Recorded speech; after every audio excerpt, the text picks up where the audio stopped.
Welcome to the NFL Saturday podcast. This is Amp, and I'm here to catch you up on fantasy football for the week, and we'll have some fun along the way.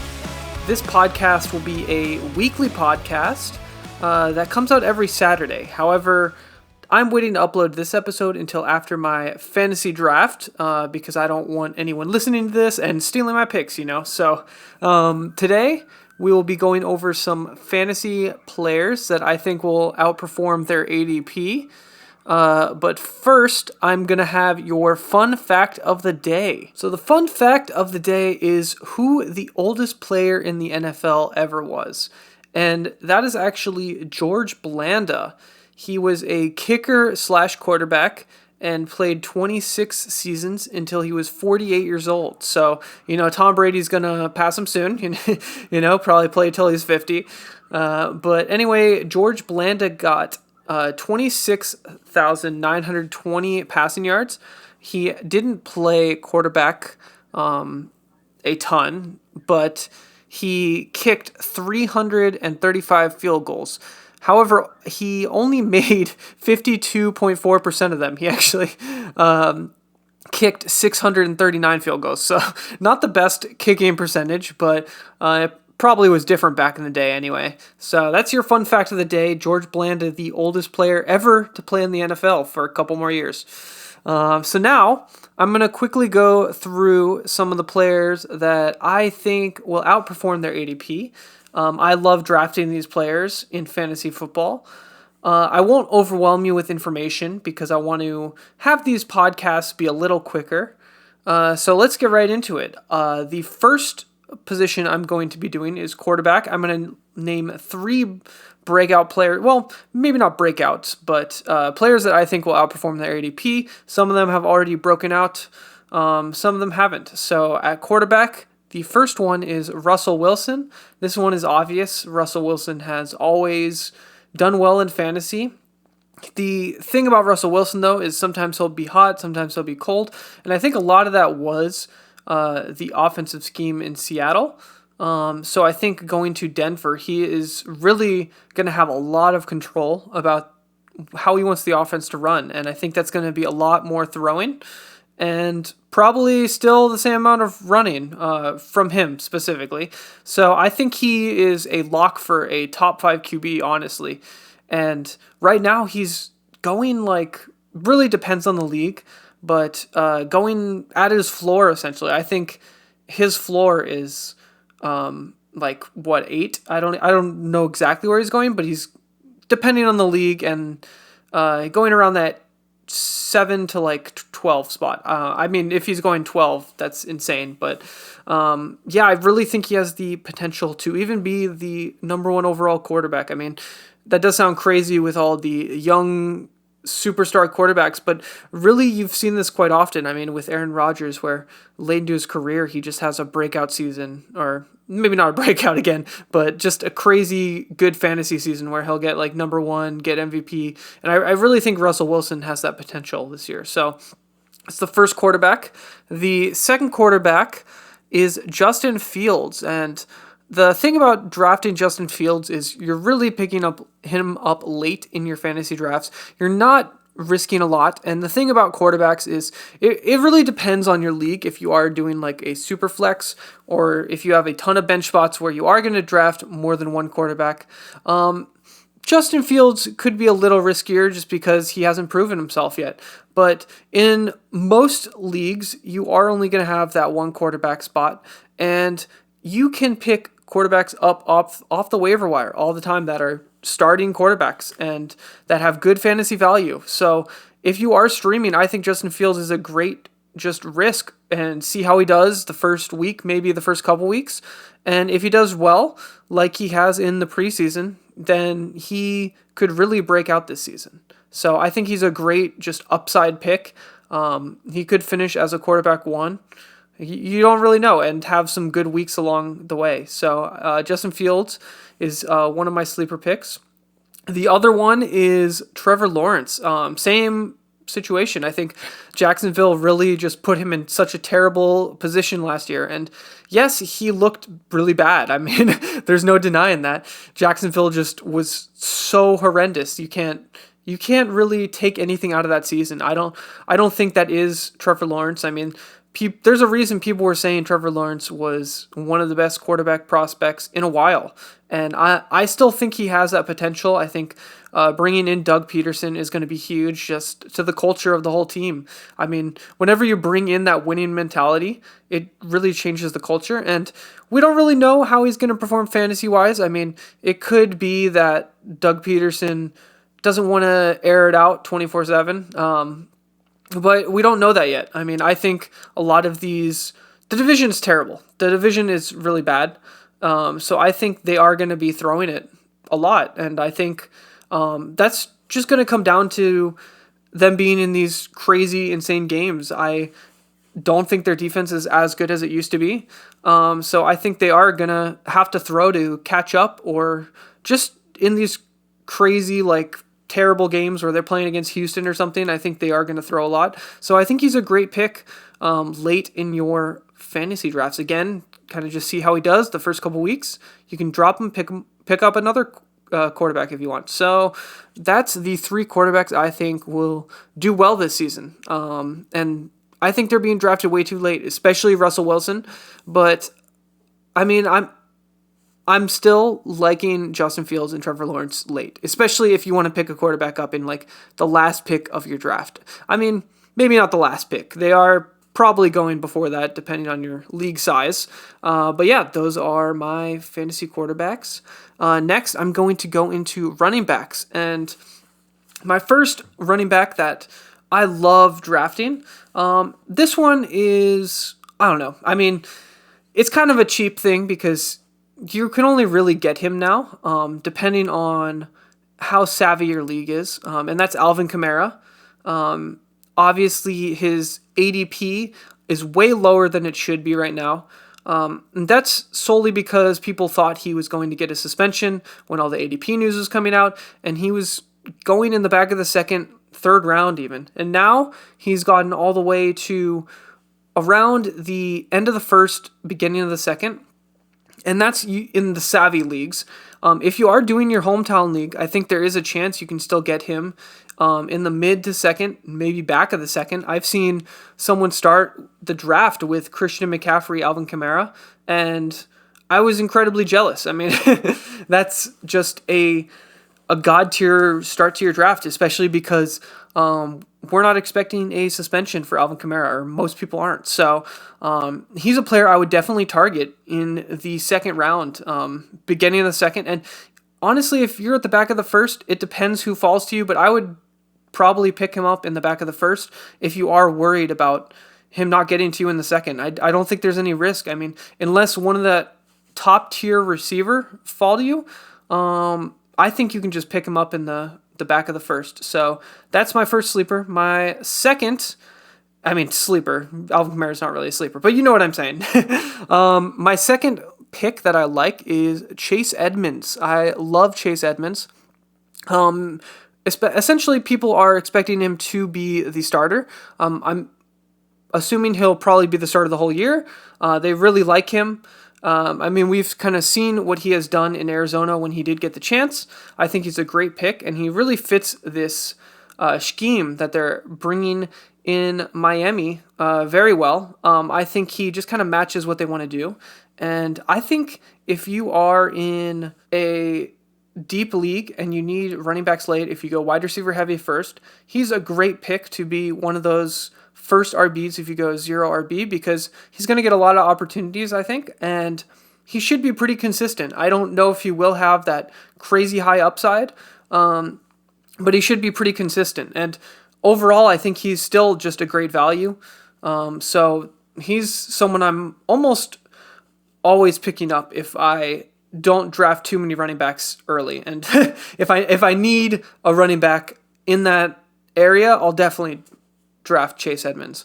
Now, my last one, this really depends on your league. If it is a savvy league, you may not get him, and that's Dameon Pierce, the Houston Texans rookie running back.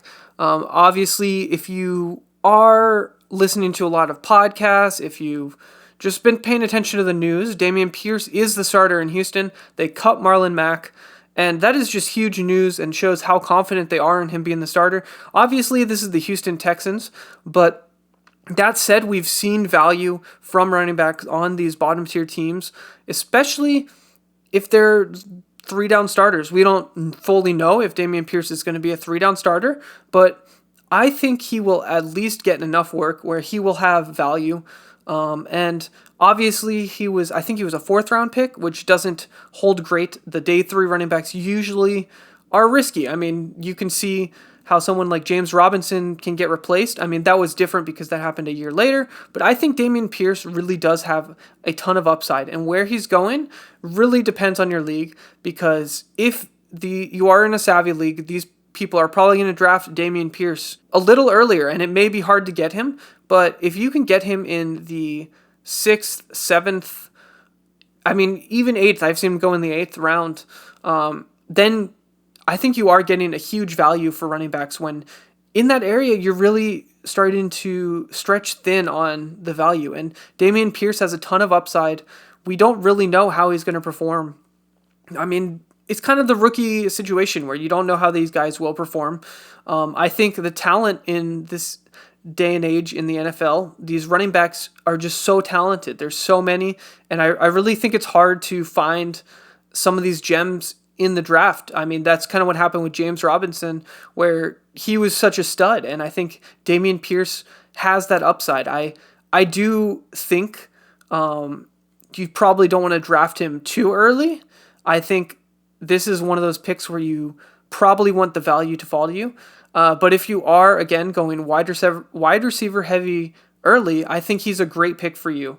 So if you can start with some stud wide receivers and then end up with Chase Edmonds and Dameon Pierce, I mean, that's a great looking lineup. So, so that will be it for the running backs. Now it is time for Ask Anissa. My wife is Anissa, and I'm going to ask her about 3 players who are going around the same average draft position, and she knows nothing about football, so this will be funny, and we'll see what she says. So, Anissa, I have a question for you.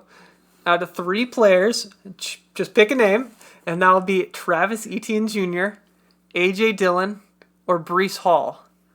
Who are you thinking? Can you say them one more time? Yes, I can. Travis Etienne Jr., A.J. Dillon, or Breece Hall. Travis for sure. For sure? That's a good name. It's an epic name. All right, cool. So 100% lock. Everyone should draft Travis Etienne. 100% lock.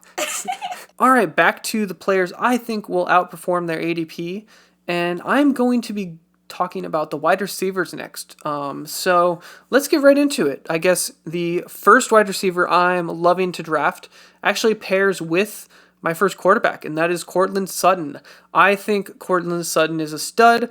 I may be a little biased on this. I'm not going to lie. I have him in a dynasty league. I drafted him as a rookie, and I've gotten to see how much of a stud he is. He is really just a good wide receiver. He obviously has had the injury issues, but I mean, it's the NFL. What player hasn't? And in training camp, Courtland Sutton has emerged as the one. I know Jerry Jeudy is going around where he is, but I think I just don't like Jeudy. I'm not going to lie. I think you saw last year he had so many drops, and Jerry Jeudy he doesn't suit what I like to draft in a wide receiver. He is more of that long play, boom or bust. And I think Courtland Sutton, especially if you are in a PPR or half PPR, he is just so undervalued right now. And I mean, he is in this area where there are a ton of good wide receivers. So if you do like, I don't know, Mike Williams, if you do like, Michael Pittman is probably going a little earlier, but if you like those guys, then I am fine with you taking them. But I really think Courtland Sutton is the one that he just has that upside. I mean, you see a lot of these wide receivers, they perform based on their quarterback. You saw that with Cooper Kupp when he gets a great quarterback. he obviously becomes the number one wide receiver. And I think Cortland Sutton has that upside now. So I think he is being undervalued. He has that potential to be a top 5 wide receiver. So yeah, that's who I am drafting anywhere I can. My second wide receiver is Alan Lazard. I know the hype for Romeo Dobbs is just insanely high right now, and people think that he's this rookie who's going to break out. But Aaron Rodgers just doesn't usually throw to rookies, and I know that he said it's different this year. I don't believe it, and Alan Lazard, I think, still is going to be the one. I don't know if he will have an elite fantasy season, but I think having 1,000 yards is likely. Honestly, I think him getting over 1,000 yards is likely, and I think if you can get that where he is going, that is great value, and he has that potential too to break out.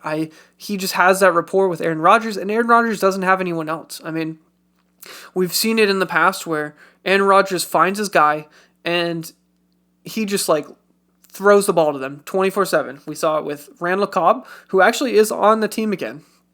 But Randall Cobb now is pretty old. I think you can take a flyer on him if you can't get Lazard. But Alan Lazard is someone I am definitely trying to scoop up if the value falls to me. I think he's a great pick. So now my third wide receiver, and I do not understand why he is going so low. I get it. He's pretty old, but even when he was young, I think people undervalued him because of his injury history and the worry that he would get injured. And that's Julio Jones. I think Julio Jones is a steal right now. I mean, I get if you were drafting him in the 8th round, the 9th round, that might be a little too high, but he is going so late. And I mean, Tom Brady has already talked up Julio Jones. Obviously we don't know how crazy he really likes him because, I mean, Tom Brady left for the 10 days or whatever, whatever the heck that was. So I do think Julio Jones has that upside, that Antonio Brown upside of last year, where even though Antonio Brown finished the season and wasn't doing good, he started the season off great. And I mean, he had so much value in those middling weeks where you might have had a bye, or even if someone got injured, or you just wanted to start him in a good matchup. I think Julio Jones has that same upside, and I think he still has a lot left in the tank. I think the injury concern is there, but he's going at a point where the value is just too much to pass up on. So I'm taking Julio Jones almost anywhere I can. I'm shocked he's going as late as he is. So definitely looking forward to Julio Jones. Now, I guess we'll move on to the last position, and that is tight end. So my first value at tight end is Cole Kmet. I think a lot of people have been talking up Cole Kmet. He really looks good. I mean, we saw Justin Fields in the preseason throwing to him a lot. And like I said earlier, I think Justin Fields has that upside. I think Cole Kmet has that upside too. He is going to be targeted a lot in this offense. So even if Justin Fields doesn't do great, I think Cole Kmet can still have a great tight end season because these tight ends, they really are hit or miss, especially in the late rounds. I think drafting an early tight end is a great strategy, but if you want to stack up on those other values, and I do this often, I'll draft Cole Kmet late and I'll be set. I'll feel very comfortable in my league and in my week one. For the first however many weeks, I think Cole Kmet will be solid, and especially in PPR, I'm definitely liking that. And I think he does have that touchdown upside, especially if Fields takes that leap forward. So definitely trying to draft Cole Kmet when I can. However, if Cole Kmet goes, because some people are drafting him a little earlier now, I think you can scoop up David Njoku. David Njoku is someone I'm loving, and if obviously with the Watson suspension, most people would be like, that's not great news. David Njoku's value probably going down, but I actually think it's the opposite. if you aren't aware, Jacoby Brissett is known for hyper targeting the tight end, and David Njoku is right there. I mean, David Njoku was already getting some excitement and hype, and now I think this is actually good news for him. I think he will honestly do probably better, especially if you're in PPR or half PPR. I think he's a great pick. So he's someone I'm definitely picking. I don't really have much to say on him. It's just one of those flyers, you know. You pick him up, see how he's doing with Brissett, and then drop him if he doesn't do good. And that's kind of the same with this last guy, and that's Evan Ingram. Again, stacked with Trevor Lawrence. As you can tell, I really like my wide receiver and tight end stacks with the quarterbacks. It's something I like doing, especially if you do have these young quarterbacks or just a new quarterback situation where you don't really know how they're going to perform with the person, if they're going to break out. And that's Evan Ingram. I think Evan Ingram has that potential. I mean, we've seen it his rookie season. He had a great rookie season, all-time best, I believe. And I think he really does have that potential to have a good year, especially if the Jacksonville Jags don't look like a mess this year, and I don't think they will. I think having that touchdown end zone target and also the reception, he was really a great tight end that first year, and I think he has that potential. I think it's a risk. I'm not going to say it's a lock, but I think it's worth the risk because you can drop him and then pick up someone else in week 2 if he looks terrible. And you can wait it out a couple weeks too if you really want to. It's totally up to you. But I'm definitely picking him up if Cole Kmet and David Njoku are gone already. I think Evan Ingram is a flyer, and he's going. You can pick him up in the last pick of your draft. So there's no risk there. So yeah, those are my tight ends, and that's all the players I think will have great value, or have had great value. If you're listening to this after the games, we'll see. So I'm excited. I hope you're excited. And now it is time for the strong opinion of the day. So every week I'm going to do a strong opinion of the day. Sometimes it's going to be, well, it's probably always going to be funny. Well, if you think it's funny. And my strong opinion of the day is that the Browns logo is the worst logo in the NFL, and maybe the worst logo in all of sports.